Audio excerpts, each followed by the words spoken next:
I stand before you not as an expert, but as a concerned citizen, one of the 400,000 people who marched in the streets of New York on Sunday, and the billions of others around the world who want to solve our climate crisis.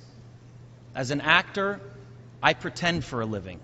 I play fictitious characters, often solving fictitious problems.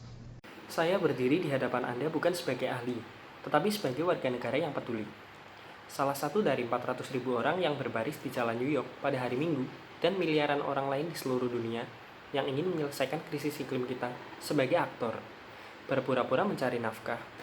Saya memainkan karakter fiktif yang sering memecahkan masalah fiktif. I believe that mankind has looked at climate change in that same way, as if it were a fiction, as if pretending that climate change wasn't real would somehow make it go away. But I think we all know better than that now. Saya percaya umat manusia telah melihat perubahan iklim dengan cara yang sama. Seolah-olah itu fiksi, seolah-olah itu berpura-pura bahwa perubahan iklim tidak nyata akan membuatnya hilang. Tapi, saya pikir kita tahu lebih baik dari itu. Every week we're seeing new and undeniable climate events, evidence that accelerated climate change is here right now. Our oceans are acidifying, with methane plumes rising up from the ocean floor. We are seeing extreme weather events and the West Antarctic and Greenland ice sheets melting at unprecedented rates, decades ahead of scientific projections. Setiap minggu kita melihat peristiwa iklim baru yang tak terbantahkan. Bukti bahwa perubahan iklim yang dipercepat ada di sini sekarang. Lautan kita mengasamkan dengan gumpalan metana naik dari atas laut. Kami mengatakan peristiwa cuaca ekstrim dan lapisan es di Antartika dan Greenland mencair dengan kecepatan yang belum pernah terjadi sebelumnya, beberapa dekade lebih cepat dari proyeksi ilmiah. None of this is rhetoric, and none of it is hysteria. It is fact. The scientific community knows it, industry knows it, governments know it, even the United States military knows it. The chief of the U.S. Navy's Pacific Command, Admiral Samuel Locklear, recently said that climate change is our single greatest security threat. My friends, this body, perhaps more than any other gathering in human history, now faces this difficult but achievable task.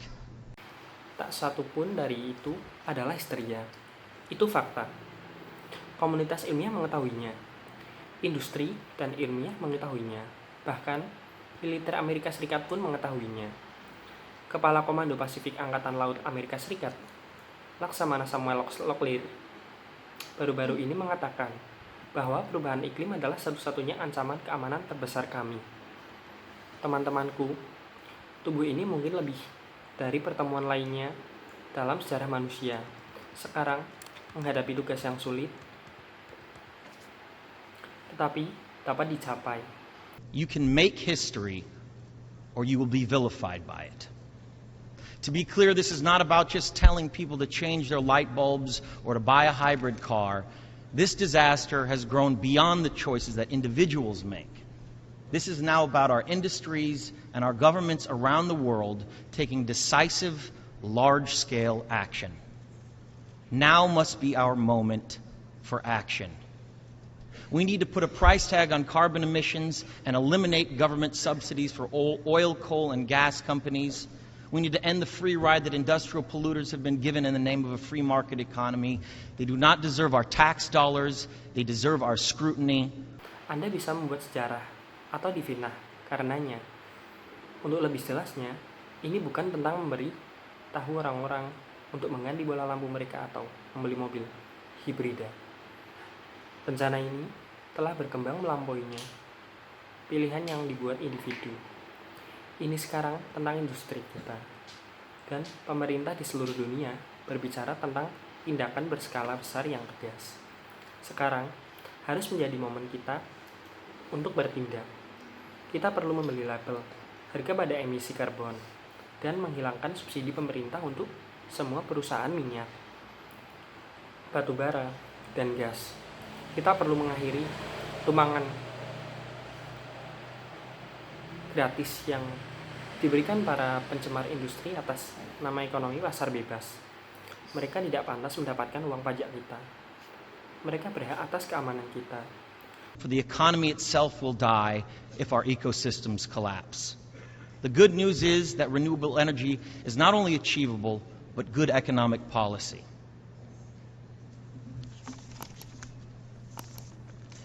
This is not a partisan debate, it is a human one. Clean air and a livable climate are inalienable human rights.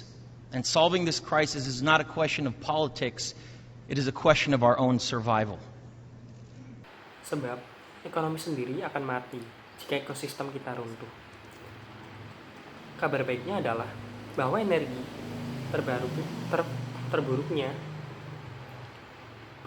terbarukan tidak hanya dapat dicapai, tetapi juga merupakan kebijakan ekonomi yang baik. Ini bukanlah debat partisan. Itu adalah manusia, udara dan air bersih, dan iklim yang layak dihuni adalah hak asasi manusia yang tidak dapat dicabut. Dan menyelesaikan krisis ini bukanlah masalah politik. Ini adalah pertanyaan tentang kelangsungan hidup kita sendiri. This is the most urgent of times and the most urgent of messages. Honored delegates, leaders of the world, I pretend for a living, but you do not. The people made their voices heard on Sunday around the world, and the momentum will not stop. But now it is your turn. The time to answer humankind's greatest challenge is now. We beg of you to face it with courage and honesty. Thank you. Ini adalah waktu yang paling mendesak dan pesan yang paling mendesak. Delegasi yang terhormat, pemimpin dunia, saya berpura-pura mencari nafkah. Tetapi kamu tidak. Orang-orang yang membuat suara mereka didengar pada hari Minggu di seluruh dunia dan momentumnya tidak akan terhenti. Dan sekarang giliran Anda. Waktu untuk menjawab tantangan terbesar manusia. Sekarang kami mohon Anda menghadapinya dengan keberanian. Saya pikir hanya itu. Terima kasih.